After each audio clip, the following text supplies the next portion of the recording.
நமஸ்காரம். ஆயிரம் நாமங்கள் ஆயிரம் கதைகள் 336வது திருநாமம் ஆதி தேவாய நமக. கண்ணன் துவாரகையை ஆண்டு வந்த காலம். மக்கள் ஏதேனும் குறை என்று கண்ணபிரானிடம் விண்ணப்பித்தால் உடனே கண்ணன் ருக்மிணியின் அறைக்கு சென்று அவளோடு சதுரங்கம் விளையாடத் தொடங்குவான். அவன் சதுரங்கம் ஆடி முடித்தவாறே மக்களின் குறை தீர்ந்துவிடும். இது துவாரகையில் வழக்கமாக நடைபெற்று வந்தது.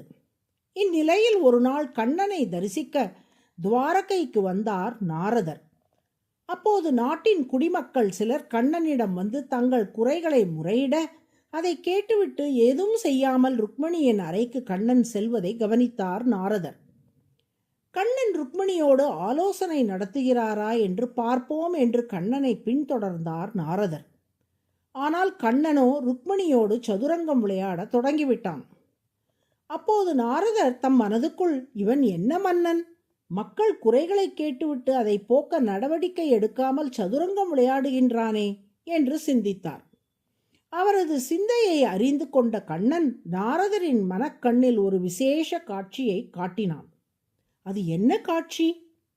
இந்த பிரபஞ்சமே ஒரு சதுரங்க பலகையாக இருக்கிறது. பொதுவாக நாம் பார்க்கும் சதுரங்க பலகைகளில் 64 கட்டங்கள் இருக்கும். அவை கருப்பு மற்றும் வெள்ளை வண்ணங்களில் இருக்கும். ஆனால் பிரபஞ்சமாகிய சதுரங்க பலகையில் 24 கட்டங்கள் இருக்கின்றன. 5 பூதங்கள், 5 உணர்ச்சிகள், 5 புலன்கள், 5 செயல் கருவிகள், மனம், அகங்காரம், மகான், மூல பிரகிருதி ஆகிய 24 ஜட தத்துவங்களே கட்டங்கள். மேலும் அவை வெள்ளை, சிவப்பு, கருப்பு ஆகிய 3 வண்ணங்களில் இருக்கின்றன.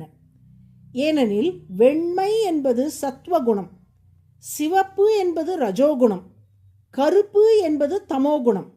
எனவே அந்த 3 குணங்களுக்கு ஏற்றபடி வெள்ளை, சிவப்பு, கருப்பு ஆகிய 3 நிறங்களில் மொத்தம் 24 கட்டங்கள் கொண்ட ஒரு சதுரங்க பலகையே இந்த பிரபஞ்சம்.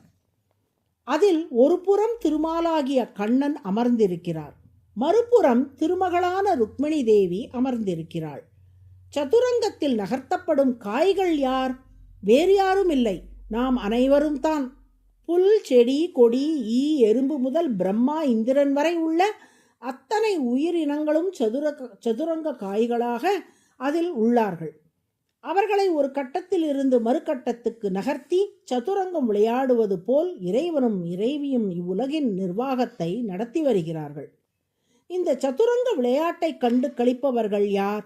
வைகுண்டத்தில் உள்ள நித்திய சூரிகள், வேதங்கள் ஆகியோர் பார்வையாளர்களாக இருந்து இதை கண்டு களிக்கிறார்கள்.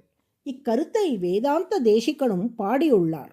பஷ்யந்தீஷு சுதிஷு பரித சூரி பிருந்தேன சார்த்தம் மத்தியே கிருத்ய திரிகுண பலகம் நிர்மித ஸ்தான பேதம் விஸ்வாதீஷ பிரணயினி சதா விப்ரமத்யூத விருத்தோ பிரம்மேஷாத்யா தததி யுவையோர் அக்ஷசார பிரச்சாரம்.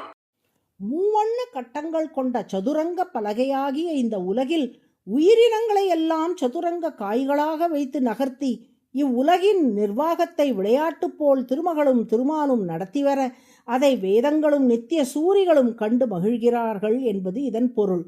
இக்காட்சியை மனக்கண்ணில் கண்ட நாரதருக்கு விஷயம் புரிந்துவிட்டது. இவ்வுலகின் நிர்வாகத்தையே ஒரு விளையாட்டு போல் லீலையாக நடத்தி வருகிறான் கண்ணன். தனது பிரஜை தனக்கு ஒரு குறை என்று வந்து முறையிட்டால் கண்ணன் உடனே சதுரங்கம் விளையாடச் செல்கிறான். அதாவது உலகமாகிய சதுரங்கத்தில் உள்ள காய்களை அந்த குறையை நிவர்த்தி செய்யும் விதமாக நகர்த்துகிறான். உடனேயே அந்த மனிதனின் குறை நீங்கி விடுகிறது. இவை அனைத்தையும் கண்ணனுடைய அருளாலேயே புரிந்து கொண்ட நாரதர் கண்ணனை வணங்கிவிட்டு தேவலோகம் திரும்பினார். இக்கதை நமக்கு உணர்த்தும் தத்துவம் என்ன? இறைவன் தனது விளையாட்டாக, லீலையாக இவ்வுலகின் நிர்வாகத்தை நடத்தி வருகிறான்.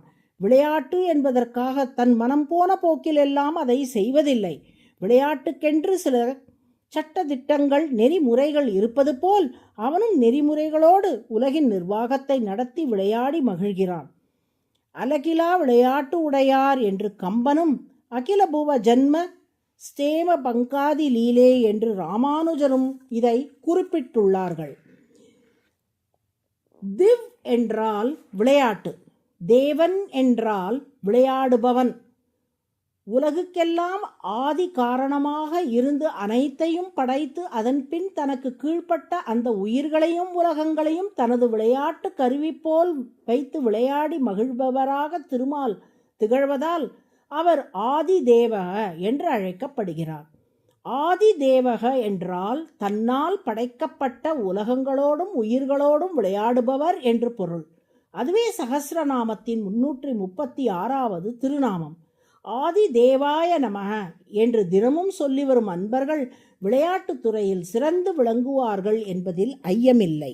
நாராயண நாராயண.